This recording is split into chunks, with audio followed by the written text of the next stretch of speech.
जय हिंद साथियों। मैं मयंक श्रीवास्तव कंपटीशन योग में आपका हार्दिक स्वागत करता हूं। तो दोस्तों, आप लोग कैसे हैं? उम्मीद करता हूं सभी लोग अच्छे होंगे और अपनी तैयारी में अच्छे से लगे होंगे।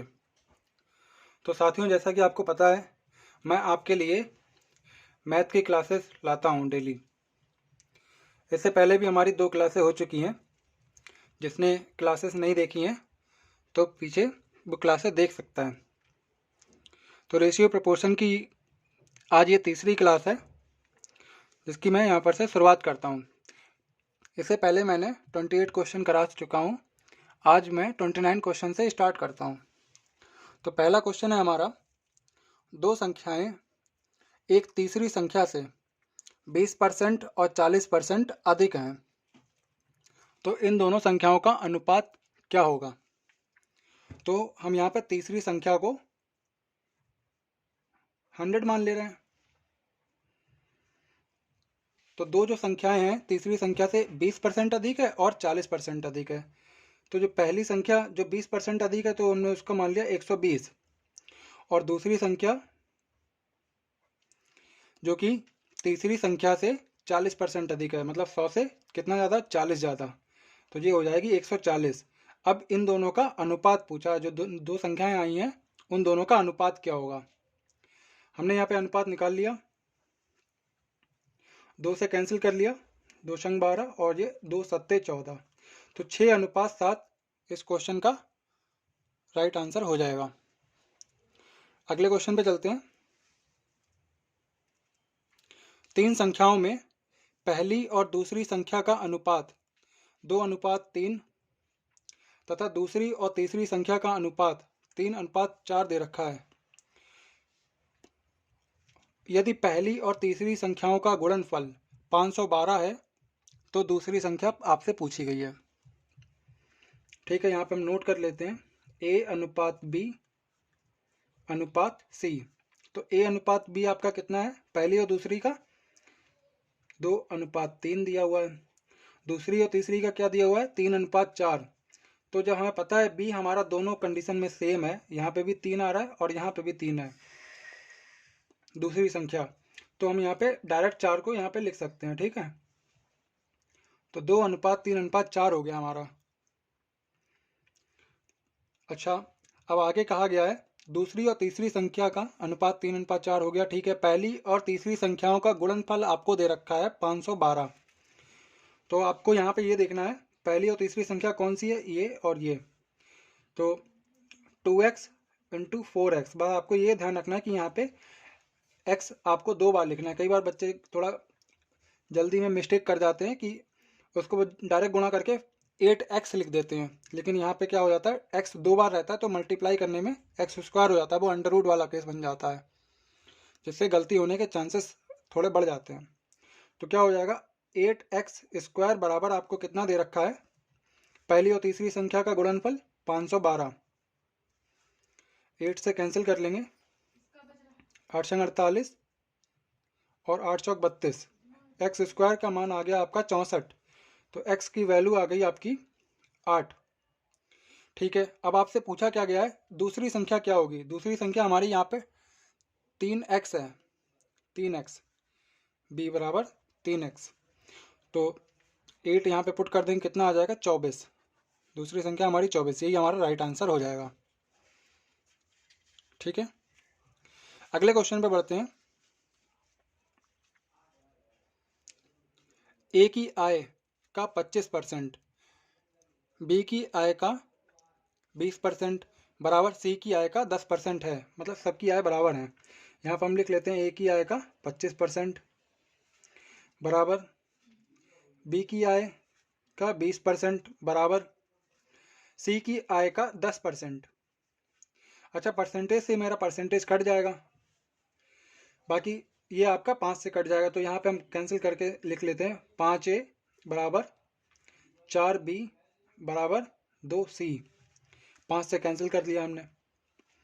अच्छा, अब हम यहाँ पे क्या करेंगे, ये क्या हो जाता है हमारा 1/5, 1/4, 1/2 हो जाता है अनुपात में। तो हम इसको डायरेक्ट करने के लिए क्या करेंगे, इनका एलसीएम देख लेंगे। कितना आ रहा है एलसीएम? 20 आ गया, ठीक है, जो हमारा तीनों संख्याओं से कट जाएगा। तो जब हम 20 में 5 का डिवाइड लगाएंगे तो 4, ए यहाँ पर हम लिख ले रहे हैं ए अनुपात बी अनुपात सी का मान। तो ए की जगह क्या आ जाएगा, 5 से डिवाइड करेंगे 20 में तो 4 बार, और ये बी का 5, सी का 10। तो हमारा ए अनुपात बी अनुपात सी निकल के आ गया है। अब आगे क्या कहा गया है, उनकी आय का योग 7600 रुपये है। तो बी की आय आपसे पूछी गई है, तो इनको हम जोड़ लेते हैं। 19x किसके बराबर दिया हुआ, 7600 के बराबर।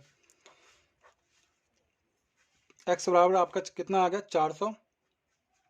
बी की आय, बी आपका कितना है, 5x है, 5x। तो 5 गुणे 400 बराबर 2000। ये आपका बी का मान निकल के आ जाएगा। ये आपका आंसर हो गया, ठीक है। अगले क्वेश्चन पे चलते हैं। Question number 32। किसी राशि को पी क्यू व आर के बीच 6:19:7 के अनुपात में बांटा जाता है। यदि आर अपने हिस्से में से 200 रुपये क्यू को दे देता है तो पी क्यू व आर का अनुपात 3:10:3 हो जाता है। तो कुल राशि आपसे पूछी गई है कितनी है। तो हम यहाँ पे लिख लेते हैं पी अनुपात क्यू अनुपात आर। कितना पहले कितना है, 6:19:7 था। अच्छा, जब वो लेन देन करते हैं, आर अपने हिस्से से 200 रुपये क्यू को देता है, तो आर के हिस्से में 200 रुपये घट जाते हैं और क्यू के हिस्से में 200 रुपये बढ़ जाते हैं। तो अनुपात क्या हो जाता है, 3:10:3। अच्छा, आप बताइए क्या हमने यहाँ पर पी से छेड़खानी करी। तो पी का जो रेशियो है यहाँ पे 6, तो वहाँ यहाँ पे भी 6 रेशियो होना चाहिए। तो हम क्या करेंगे, अनुपात बराबर करने के लिए यहाँ पर 2 से मल्टीप्लाई कर देंगे तो कितना हो जाएगा, ये 6 हो जाएगा। तो पी पी हमारा सेम हो जाएगा, ये आपका 20 और ये आपका 6। तो आप यहाँ पे देखिए 7 में से पहले वैल्यू हमारी 7 थी, अब हमारी वैल्यू कितनी हो गई है, 6, मतलब 1 घट गई है। और यहाँ क्यू में अगर देखेंगे तो पहले वैल्यू हमारी थी 19, तो 1 हमारी बढ़ गई यानी कि 20 हो गई। तो 1 किसके बराबर आ रहा है, जो यहाँ पर से 1 यहाँ पर घट रहा है वही 1 यहाँ पे जुड़ रहा है। मतलब 200 रुपये हमने यहाँ पर इसको दिए, 200 रुपये कम हुए और यहाँ पे 200 रुपये बढ़ गए। तो 1 हमारा किसके बराबर आया, 200 के बराबर, ठीक है। तो उन्होंने पूछा है कि कुल राशि कितनी है। कुल राशि हम यहाँ पे देख लेते हैं, इनको जोड़ देंगे कुल राशि में और उसका हम जो है मल्टीप्लाई कर देंगे 200 से। तो 19 और 7 26, 26 और 6 32। 1 की वैल्यू आपकी 200, तो 32 की वैल्यू कितनी हो जाएगी, 32 गुणे 200, 6400 आंसर आ जाएगा आपका, ठीक है। ये आपका राइट आंसर 6400, ठीक है। अगले क्वेश्चन पे हम चलते हैं।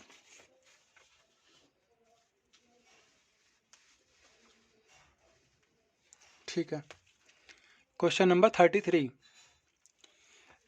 ए, बी और सी के वेतन का अनुपात 4:3:2 है। यदि उस वेतन में क्रमशः 10%, 20% और 15% की वृद्धि हुई हो तो नया अनुपात क्या हो जाएगा। तो हम पहले यहाँ पर लिख लेते हैं ए अनुपात बी अनुपात सी। पहले कितना वेतन है, अच्छा ये परसेंटेज है, तो परसेंटेज हमारा बटे में 100 देता है। तो हम क्या, ये हमारा अनुपात है 4:3:2, तो हम यहाँ पे इसको 400 बना ले रहे हैं। वो इसलिए बना ले रहे हैं क्योंकि जब परसेंटेज है, परसेंटेज में बटे में 2 जीरो आएंगे, वो कैंसिल आउट हो जाएंगे, तो उससे हमारा ये फ्रैक्शन मेथड नहीं होगा, डायरेक्टली कट जाएगा, इस वजह से। ये आपका 300 हो गया और ये आपका 200 हमने यहाँ पे बना लिया, क्योंकि अनुपात में चाहे आप कैंसिल कर दीजिए चाहे आप इसमें ऐड कर लीजिए, बात बराबर रहती है।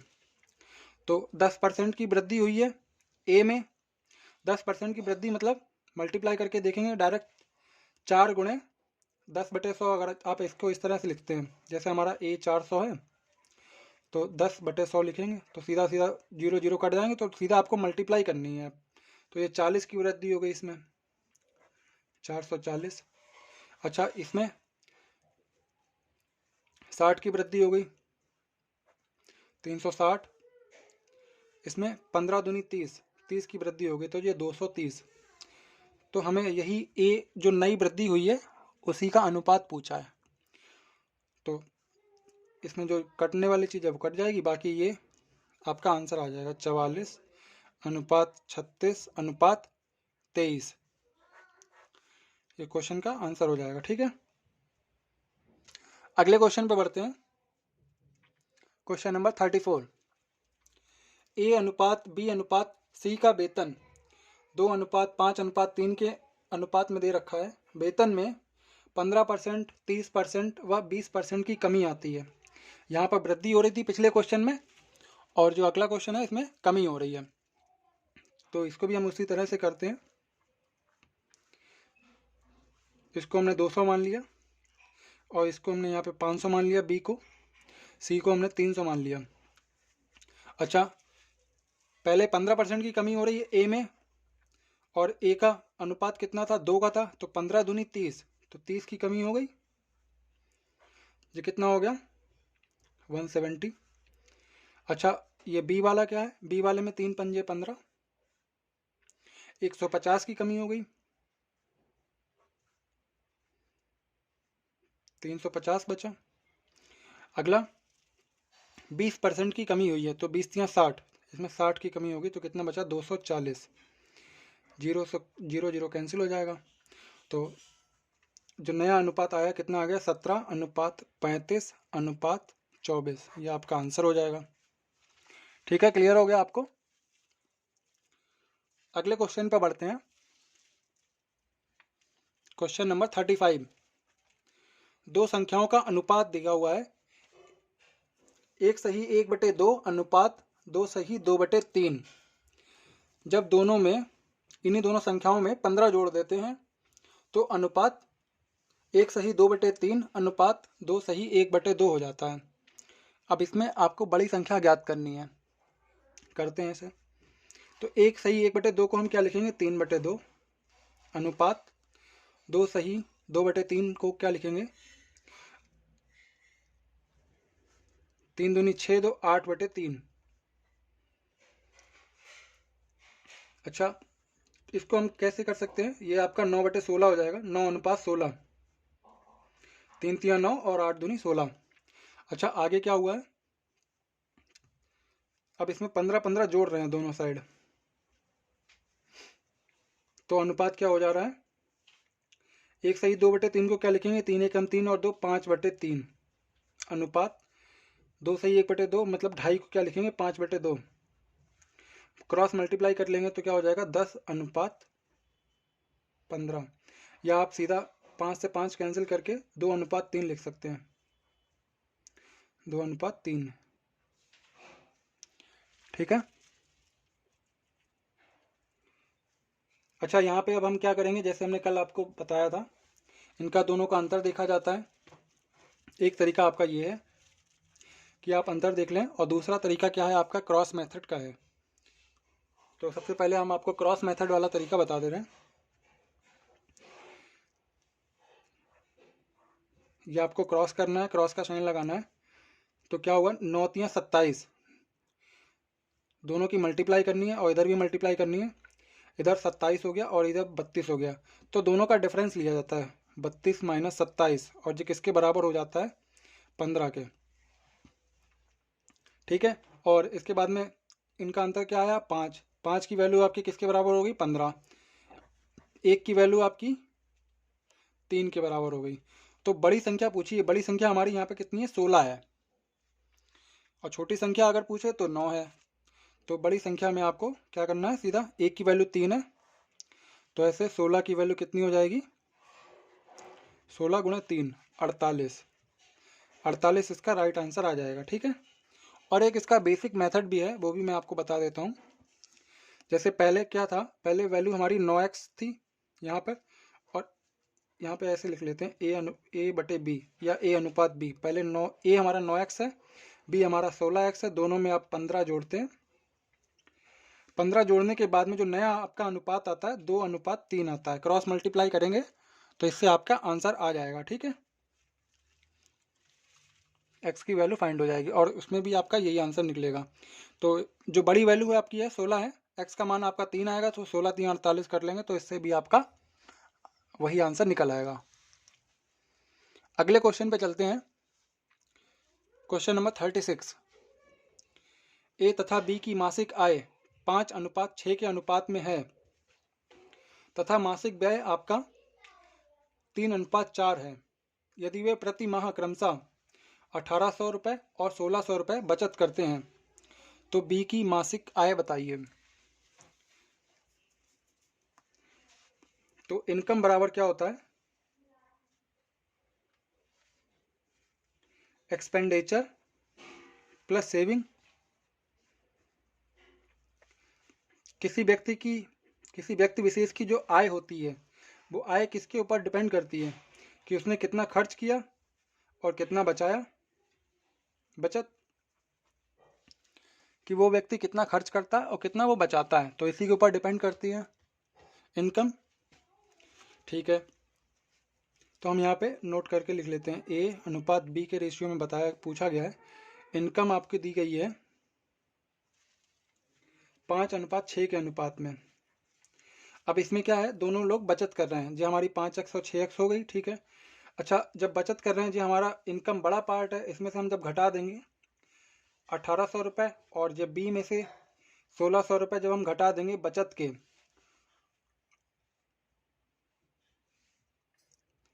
के घटा देंगे तो क्या निकलेगा, एक्सपेंडिचर निकलेगा हमारा। ठीक है, व्यय निकल आएगा जो कि कितना दिया हुआ है, 3:4 दिया हुआ है।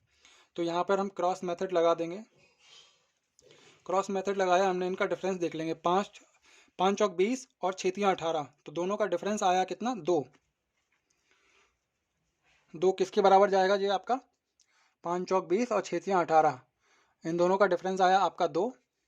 अब क्या करेंगे, अब इन जो नीचे वाले जो 2 हैं डिजिट, इनका आपका डिफरेंस देख लेंगे। ठीक है, ये आपका 16 तियाँ 48 और 18 चौक 7200, तो 7200 और ये आपका 4800, इन दोनों का भी डिफरेंस आप देख लेंगे। ठीक है, तो यहाँ पे कितना निकल के आ जाएगा, 2 बराबर किसके हो गया, 4800। जब आप इसमें घटाएंगे तो 2 जीरो, 12 में से 8 गए 4, 6 में 4 गए 2, 2400। तो एक की वैल्यू आपकी 1200 के बराबर आ जाएगी। पूछा क्या गया है आपसे, बी की मासिक आय कितनी होगी। बी हमारा क्या है, यहाँ पे 6 की वैल्यू पूछी है। एक की वैल्यू आपकी 1200 है, तो 6 की वैल्यू आपकी कितनी आ जाएगी, 12 छंग 7200। तो 7200 आपका इसका राइट आंसर हो जाएगा, बी की वैल्यू निकल आएगी। ठीक है, और अगर आप इसको बेसिक से करना चाहते हैं तो बेसिक से आप कैसे कर सकते हैं वो भी मैं आपको बता देता हूँ। तो सबसे पहले यहाँ पे हम इनकम लिखेंगे 5x, ए के लिए 5x है और बी की 6x है। इनकम में से हमने सेविंग घटा दी, जैसे जो हमारा इनकम है, इनकम में सेविंग घटा देंगे तो हमारा एक्सपेंडिचर बचेगा कि नहीं बचेगा, तो वही हमें यहाँ पे करना है। ए हमारा 1800 रुपये बचत करता है और बी हमारा 1600 रुपये बचत करता है, तो ये आपका किसके बराबर आ जाएगा, इनकम में से बचत घटा रहे हैं, आय में से जब हम बचत घटा रहे हैं तो हमारा खर्च बचता है। खर्च का अनुपात यहाँ पे 3/4 लगा देंगे, और यहाँ से हम x की वैल्यू निकाल करके, जो हमारी x की वैल्यू जो 1200 निकली है ना, वही हम b में पुट कर देंगे, मतलब 6x में पुट कर देंगे, b के लिए 6x में पुट कर देंगे तो हमारा आंसर सेम निकल के आएगा, 7200 रुपये। ठीक है, ये आपको क्लियर हो गया होगा। क्वेश्चन नंबर 36 कंप्लीट हो गया। आगे चलते हैं क्वेश्चन नंबर 37 पे। पी और क्यू की आय का अनुपात 3:4 दिया हुआ है तथा उनके व्यय का अनुपात 2:3 है। यदि इनमें से प्रत्येक 6000 रुपये बचाते हैं तो पी की आय क्या है।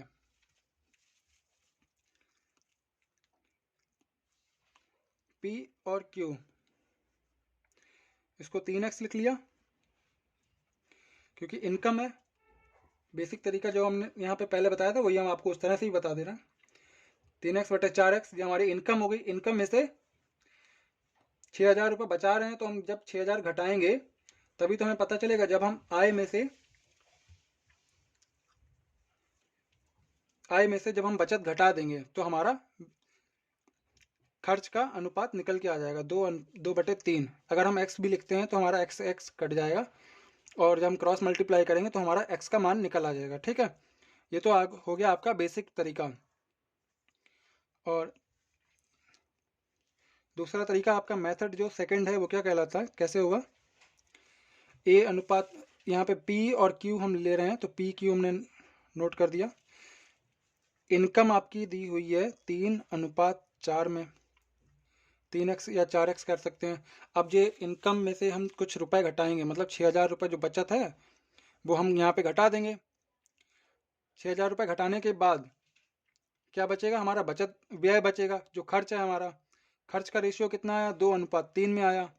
अब यहाँ पे भी हम क्या करेंगे, क्रॉस मेथड लगा देंगे। ठीक है, तो 3×3 9 और 4×2 8, दोनों का डिफरेंस आया 1। जब यहाँ पे कंडीशन सेम होती है, यहाँ पे भी ये 6,000 घट रहा है, यहाँ पे भी 6,000 घट रहा है, तो हमें यहाँ पे इनकी मल्टीप्लाई करने की ज़रूरत नहीं पड़ती है। अगर आप करके भी देखेंगे, 6×3 18 और 6×2 12, दोनों का डिफरेंस 6,000 आ रहा है। तो आप चाहे डायरेक्ट लिख दीजिए या फिर आप डिफरेंस करके लिख दीजिए, तो वही आएगा आपका आंसर। ठीक है, तो पी की आय पूछी है, पी का आपका कितना है, 3x है, तो 3x की वैल्यू पूछी है, एक की आपकी 6,000 हो गई, 3x की कितनी हो जाएगी, 18,000, 18,000, ये आपका आंसर हो जाएगा। ठीक है, क्लियर हो गया। अब चलते हैं क्वेश्चन नंबर 38 पे। 38 में क्या कहा गया है, ए बी और सी की आय का अनुपात 4:3:2 है और उनके व्यय का अनुपात 7:4:3 है। यदि ए की आय 3,200 रुपये है, जिसमें से ए 400 रुपये बचाता है, तो बी और सी की बचत क्या होगी।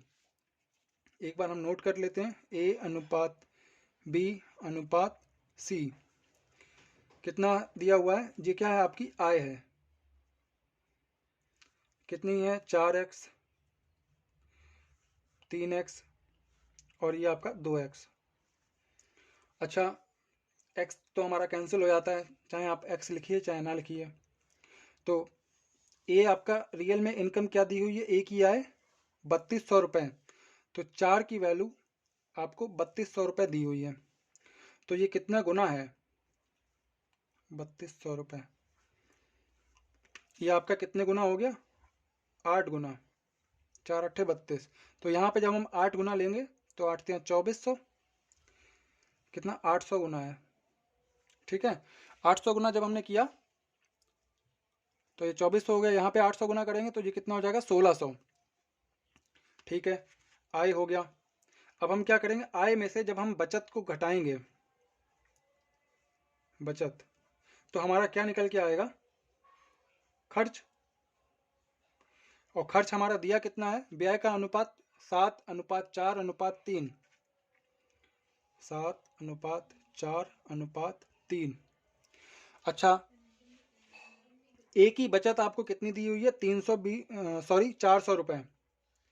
ए अगर 400 रुपये बचाता है, ए की आय आपकी 3,200 रुपये क्वेश्चन में दी हुई है और वो 400 रुपये बचाता है, तो वो खर्च कितने करता है, 3,200 में से आप 400 कम कर लेंगे, कितना बचेगा, आपका 2,800 बचेगा। तो 7 की वैल्यू आपकी 2,800 दे रखी है, 7 की वैल्यू आपकी 2,800 दे रखी है, तो ये कितने गुना हो गया आपका, 400 गुना हो गया। ठीक है, तो आप यही वैल्यू इसमें 400 गुना दोनों तरफ कर देंगे तो आपका बी का खर्च और सी का खर्च दोनों निकल आएंगे। ठीक है, तो बी का खर्च कितना हो जाएगा, 1,600 और सी का खर्च 1,200 रुपये। तो अब हम इन दोनों का अगर डिफरेंस लें तो क्या हमें इनकी बचत पता चल जाएगी, बी और सी की बचत क्या होगी। तो बी की बचत इनकम माइनस एक्सपेंडिचर, बी के लिए इनकम आपकी 2,400 रुपये, 1,600 रुपये खर्च कर देता है तो बचाता कितना है, 800 रुपये। और सी के लिए देखें तो 1,600 रुपये उसकी इनकम है, 1,200 रुपये वो खर्च कर देता है तो बचाता कितने हैं, 400 रुपये। तो बी और सी की बचत पूछी थी आपसे क्या होगी, तो बी आपका 800 रुपये बचाता है और सी आपका 400 रुपये बचाता है। इस तरह से आप इसको कर लेंगे। ठीक है, अगले क्वेश्चन पे चलते हैं। ए अनुपात बी अनुपात सी का वेतन 6:3:2 है। यदि वेतन में 20%, 10%, 25% की वृद्धि की जाती है तो नया अनुपात क्या होगा। इसको भी हम उसी तरह से करेंगे जैसे अभी पहले क्वेश्चन में किया है हमने। ए अनुपात बी अनुपात सी 6:3:2, तो 20% की वृद्धि हो रही, तो हम यहाँ पे क्या करेंगे, परसेंटेज है तो हम क्या करेंगे, सबसे पहले हमने 0 अपनी तरफ से बढ़ा लिए। ठीक है, हमने 0 बढ़ा लिए। अब अगर वृद्धि हो रही है, हमने वृद्धि हमें पता चल गया, तो क्या करेंगे, प्लस कर देंगे सीधा। ये कितना हो रहा है, पहला 6 और 20% की वृद्धि हो रही है, तो 6 दूनी 12, 120 बढ़ गया, 20 छक्का 120, तो ये 720 हो गया। और बी में देखें तो 10 3 30, 30 बढ़ गया, तो ये 330 हो गया। सी में देखेंगे हम तो 25 दूनी 50, 50 बढ़ गया यहाँ पे, तो ये 250 हो गया। तो हमसे क्या पूछा गया है, नया अनुपात बताइए। नया अनुपात क्या हो जाएगा, इसमें से 0 0 कैंसिल हो जाएगा, अनुपात ही पूछा है, तो 72:33:25, ये आपका इस क्वेश्चन का राइट आंसर हो जाएगा। ठीक है, अच्छा अगले क्वेश्चन में चलते हैं। Question number 40। 40 में क्या कहा गया है, ये क्वेश्चन हमने कल से रिलेटेड लिया हुआ है, लेकिन इसमें मैं आपको कुछ अलग बताना चाहूँगा। ए अनुपात बी, बी अनुपात सी, ये सब आपके बराबर दिए हुए हैं कि ए अपॉन बी, इसको इस तरह से लिख सकते हैं आप, ए बटे बी बराबर सी बटे डी बराबर ई बटे एफ, ये सब बराबर हैं आपके, और किस अनुपात में दिए हुए हैं, 1:2 या 1/2 के अनुपात में दिए हुए हैं। तो हम जब यहाँ पे हम गौर करें तो ये आपका ए दिख रहा है, सी दिख रहा है और ई दिख रहा है, यहाँ पे ए और सी ई ये सब बराबर हैं, मतलब यहाँ पे 1 1 आएगा। ठीक है, और यहाँ पे हम देखें तो ये आपका इसका जस्ट डबल दिख रहा है। ठीक है, बाकी ये B D F, B D F, और यहाँ पे हम देखें ये 3 का गुना डबल 6, 6 का डबल 12 और 4 का डबल 8। अगर हम यहाँ से 2 कॉमन ले लें, 2 कॉमन ले लें तो क्या हमारा ये सेम आ जाएगा कि नहीं आएगा, जैसे हम यहाँ पर से बिल्कुल सेम एज इट इज ये आपका उतर के आ जाएगा। ठीक है, तो ये आप 1/2 हमने कॉमन ले लिया सबसे पहले। ठीक है, तो ये 3 प्लस, अब हम इसको सबको जोड़ देते हैं। ठीक है, 6 3 9 4 13, सीधा 13 ए, क्योंकि इसको भी ए मान लिया, इसको भी ए मान लिया, इसको भी ए मान लिया, तीनों को जोड़ दिया, 6 4 10 और 3 13 ए। आगे जब हमने इसमें से 2 कॉमन ले लिया तो ये 3 हो गया, ये 6 हो गया और ये 4 हो गया, मतलब 13, ये भी 13 हो गया। और ये यहाँ पे हम कुछ भी ले सकते हैं, बी ले सकते हैं, डी ले सकते हैं या एफ ले सकते हैं। ठीक है, बी, तो ये आपका कैंसिल हो जाएगा, कितना इसकी वैल्यू ये कैंसिल हो गई, A B, A upon B का अनुपात कितना दे रखा है, 1/2, तो 1/2 इंटू 1/2, सीधा 1/4 आपका आंसर आ जाएगा। ठीक है, इसको आप डायरेक्ट समझ सकते थे वैसे भी, ये आप देखिए ये नंबर पड़ा हुआ है और ये इसका जस्ट डबल है, 2 कॉमन ले लेंगे तो आपका साइड में ये निकल आएगा। इसकी वैल्यू 1/2 दे रखी है और ये आपका अपॉन में 2 ज़्यादा है, तो सीधा 1/4 आपका आंसर हो जाएगा। डायरेक्टली आप इस तरह से कर सकते हैं। ठीक है, हम अगले क्वेश्चन पे बढ़ते हैं। Question number 41। हाँ जी, ए बी से 40% कम है, बी सी से 10% अधिक है, तो आपसे ए अनुपात बी अनुपात सी का मान पूछा गया है। ठीक है, तो ए अनुपात बी हम देख लेते हैं पहले कितना क्या है। 40% कम है, मतलब ए कम है, 100 में से 40 कम है तो कितना है वो, 60 है, तो ये आपका बी, हमने इसको इस तरह से लिखा। 40% कम को कैसे लिखेंगे, 60/100 परसेंटेज में रहेगा ना, तो आप इसे कैंसिल कर लीजिए, तो ये कितने आ जाएगा, 20 3 60 और 20 5 100, 3:5 हो गया ए अनुपात बी का मान।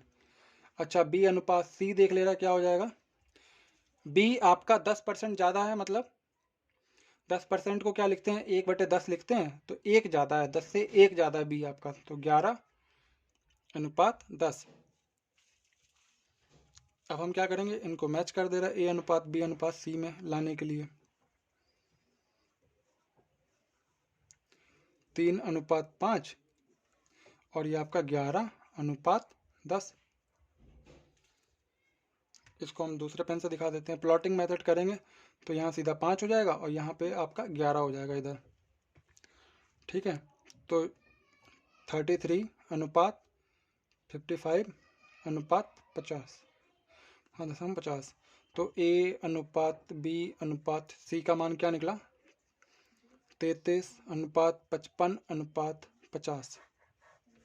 ठीक है, ये आपका इस क्वेश्चन का राइट आंसर हो जाएगा। अगले क्वेश्चन पे चलते हैं। Question number 42। 22,500 रुपये को A, B तथा C में 7:3:5 के रूप में बांटा गया है, तो इसमें C को कितने रुपए मिलेंगे? ठीक है,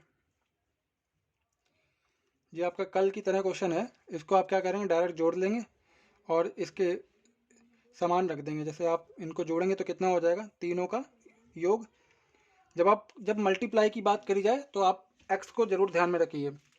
जब आपका जोड़ की बात करी जाए तो आप डायरेक्ट ले सकते हैं, डायरेक्ट इनको जोड़ सकते हैं। तो 15x बराबर किसके दे रखा है, 225 के।